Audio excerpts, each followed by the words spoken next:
السلام علیکم. په دې ویډیو کې به موږ د تعلیم پورې تړاو د انګلیش لغاتونه زده کوو چې ډیر زیات مهم لغاتونه دي او دغه ټول لغاتونه خو باید تاسو ته حتما زده وي که څوک غواړي انګلیش زده کړي. څه دی له اول سره تر اخره پورې ټول مهم لغاتونه دي. ویډیو تر اخره پورې وګورئ او داسې نور ویډیوګان لپاره زموږ چینل سره سبسکرایب کړئ. نو ملګرو ویډیو شروع کوو. ملګرو تعلیم یعنی ښوونې ته په انګلیش کې ویل کیږي ایجوکیشن. څه دی ایجوکیشن مطلب د ښوونه یعنی تعلیم. ملګرو لومړنی ښوونځي ته ویل کیږي الیمنټري سکول. چې کله هم تاسو اول وار کې چې کله هم تاسو ښوونځي ته ځئ او داخله کوئ هغه ته څه ویل کیږي الیمنټري سکول ویل کیږي. څه دی هغه ته پرایمري سکول هم ویل کیږي او الیمنټري سکول هم ویل کیږي. څه دی او ملګرو له دې نه بعد چې بیا تاسو منځني ښوونځي ته ځئ هغه ته ویل کیږي سیکنډري سکول. څه دی درې پړاوه لري یو ښوونځی چې اول الیمنټري ښوونځی وي او دویم چې د موږ سره سیکنډري ښوونځی وي. څه دی هغه ته ویل کیږي سیکنډري سکول منځنی ښوونځی. له هغه نه بعد بیا موږ سره چې راځي لیسه راځي. څه دی لیسې ته ویل کیږي های سکول. های سکول مطلب لیسه. بل دی موږ سره پوهنتون. پوهنتون ته ویل کیږي یونیورسيټي. څه دی نو دغه څلور پړاوه د موږ سره الیمنټري سکول سیکنډري سکول لیسه ورپسې بیا پوهنتون ده. څه دی پوهنتون ته ویل کیږي یونیورسيټي. بیا موږ سره پوهنځی دی لکه موږ وایو کنه چې ته کوم پوهنځی وایې نو هغه ته څه ویل کیږي فیکولټي ویل کیږي. څه دی فیکولټي مطلب پوهنځی چې ته کوم پوهنځی وایې.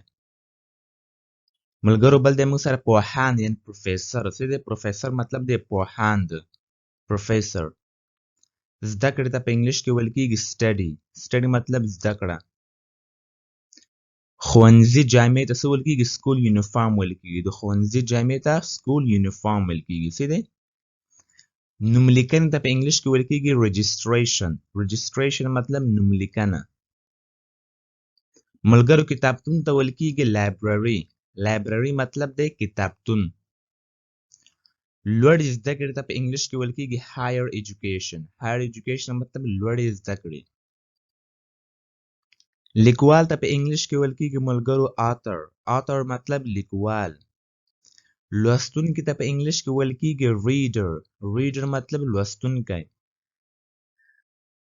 ټولګیوال ته په انګلیش کې ویل کیږي کلاسمیټ یا موږ ورته وایو ټولګیوال یا همصنفی.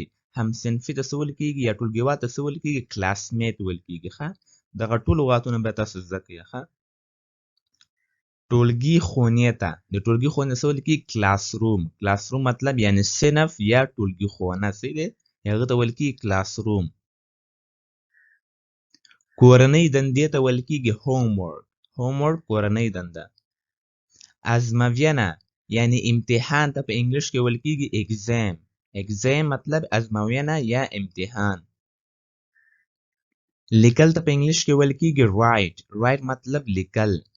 لوستل ته په انګلیش کې ویل کیږي ریډ. ریډ لوستل او رائټ مطلب لیکل. کتابچې ته په انګلیش کې ویل کیږي نوٹ بک. نوٹ بک کتابچه. لیک ته په انګلیش کې ویل کیږي لیټر. لیټر مطلب لیک یعنی خط. صحیح دی هغه ته لیټر ویل کیږي لیټر. پوهنه ساينس ویل کیږي پوهنې ته ساينس.